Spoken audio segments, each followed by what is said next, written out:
रेहाना और रवि की शादी के वक्त रवि के पास कुछ नहीं था। रेहाना, तुमने मुझसे शादी करके एहसान किया है। मुझसे ज्यादा तो तुम कमाती हो। अरे तो क्या हुआ, एक दिन आएगा रवि कि तुम खूब पैसा कमाओगे। मुझे तुम पर पूरा विश्वास है। रवि और रेहाना खुद को स्टैंड करने के लिए पूरी मेहनत करते। रेहाना, मैं नौकरी नहीं करना चाहता हूँ। तो कोई बात नहीं, मैं नौकरी करके घर चलाती हूँ, तुम बिजनेस सेट करने की कोशिश करो। एक दिन रेहाना, तुम जानती हो, मैंने जो विज्ञापन बनाने वाली कंपनी खोली थी ना, उसे बड़ी ब्रांड का ऑफर आया है।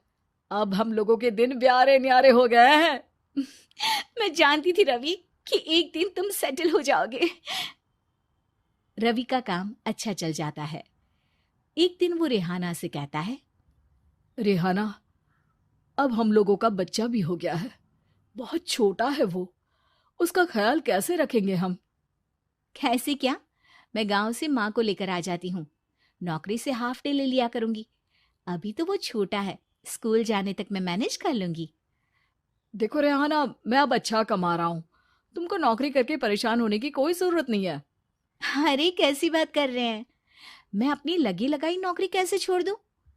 और मैंने तो सुना है हम लोगों को कुछ ही महीनों में सरकारी नौकरी मिल जाएगी। सरकारी नौकरी में कितना कमा लोगी? उतने में तो मैं ड्राइवर रख लूंगा। रेहाना को रवि की बात का थोड़ा बुरा तो लगता है। कम से कम मेरी नौकरी की इतनी बेइज्जती मत करो। भूल गए, इसी नौकरी के बदौलत तुमने अपना बिजनेस खड़ा किया है। अरे वो तो मैं किसी के भरोसे भी कर लेता। देखो, अपने बच्चे को संभालो, घर का काम करो। अब बाहर जाती तुम अच्छी नहीं लगती हो। रेहाना रवि के कहने पर नौकरी तो छोड़ देती है, लेकिन अब बड़े से घर में उसकी कीमत किसी नौकर से कम नहीं होती। एक दिन रवि का दोस्त आता है। भाभी, हम लोग तो आपको तब से जानते हैं जब से आप लोग शादी होकर इस शहर में आए थे। आपकी बदौलत ही सारा बिजनेस खड़ा हुआ है। ये किस्मत तो आप ही की है भाभी। हाँ हाँ भाई, हमारी मेहनत तो कुछ है ही नहीं। अरे होगी, लेकिन भाभी की किस्मत के आगे कुछ नहीं। दोस्त वहां से चला जाता है, लेकिन रवि का गुस्सा सातवें आसमान में होता है। देखा कैसे बोल रहा था? अरे बिल्कुल अच्छा आदमी नहीं है ये। कैसी बात कर रहे हैं आप? प्रशांत भैया तो बहुत अच्छे इंसान है रवि। कैसे उन्होंने हमारे मुश्किल वक्त में हमारा साथ दिया था। अरे था पैसा तो साथ दिया, नहीं तो कौन पूछता है? रवि का व्यवहार पैसा आते ही अलग हो गया। वो बंदे को बंदा नहीं समझता। घमंड से घिरे रवि ने तो एक दिन हद ही कर दी। रेहाना, मैं अब तुम्हारे साथ नहीं रह सकता हूँ। क्या क्या बकवास कर रहे हो रवि? क्या कहना चाहते हो? और क्यों नहीं रह सकते तुम मेरे साथ? देखो, मुझे कोई और पसंद है, और उसने साथ रहने पर बस यही शर्त रखी है कि मुझे तुम्हें तलाक देना होगा।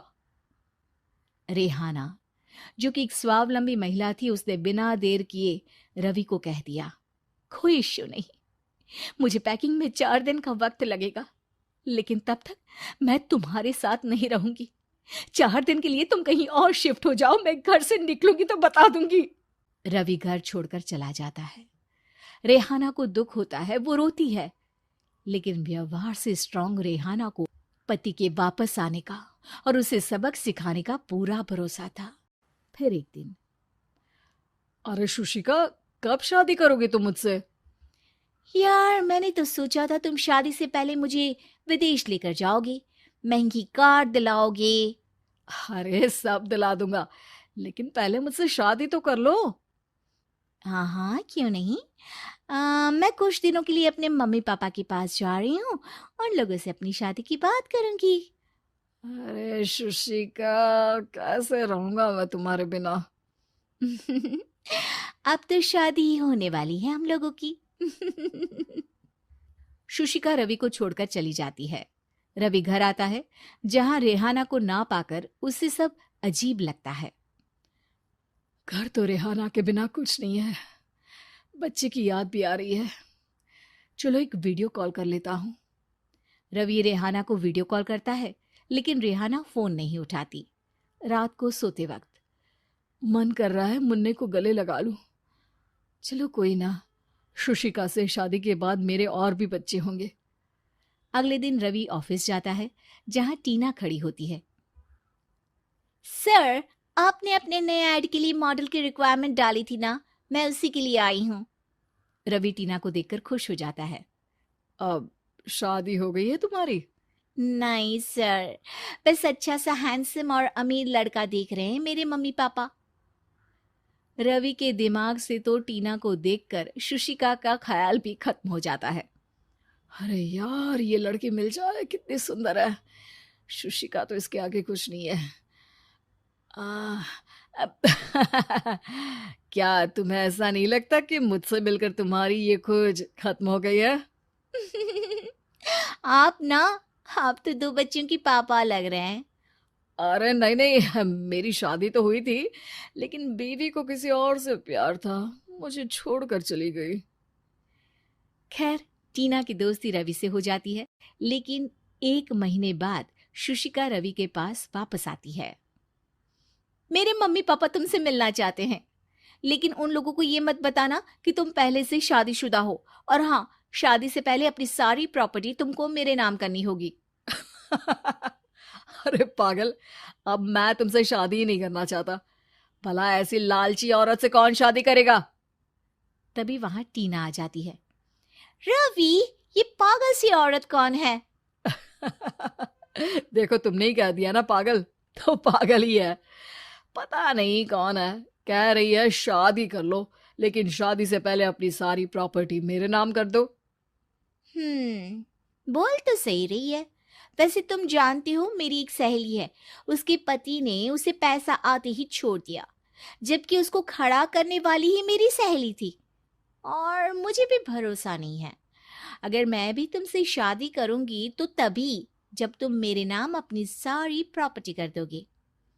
अरे हाँ हाँ, क्यों नहीं, बिल्कुल कर दूंगा। रवि और टीना की शादी की तारीख तय हो जाती है। वो अपनी सारी प्रॉपर्टी के कागज लेकर शादी वाली जगह पर पहुंचता है, लेकिन वहां टीना आती नहीं। रवि टीना को मैसेज करता है। कहाँ हो? सॉरी, मैं तुमसे शादी नहीं कर सकती, मुझे तुमसे भी ज्यादा पैसे वाला मिल गया। रवि को गुस्सा आ जाता है। वो गुस्से से सारा डेकोरेशन तोड़ रहा होता है कि वहां रेहाना आ जाती है। सर, क्या हो गया? क्या डेकोरेशन पसंद नहीं आई आपको? अ, तुम यहाँ क्या कर रही हो? मैं यहाँ की डेकोरेटर हूँ। क्या आपको पसंद नहीं आई यहाँ की सजावट? रवि दौड़कर रेहाना के गले लग जाता है। मुझे माफ कर दो रेहाना। रवि रेहाना के गले लग जाता है और रेहाना टीना को थैंक्स का मैसेज कर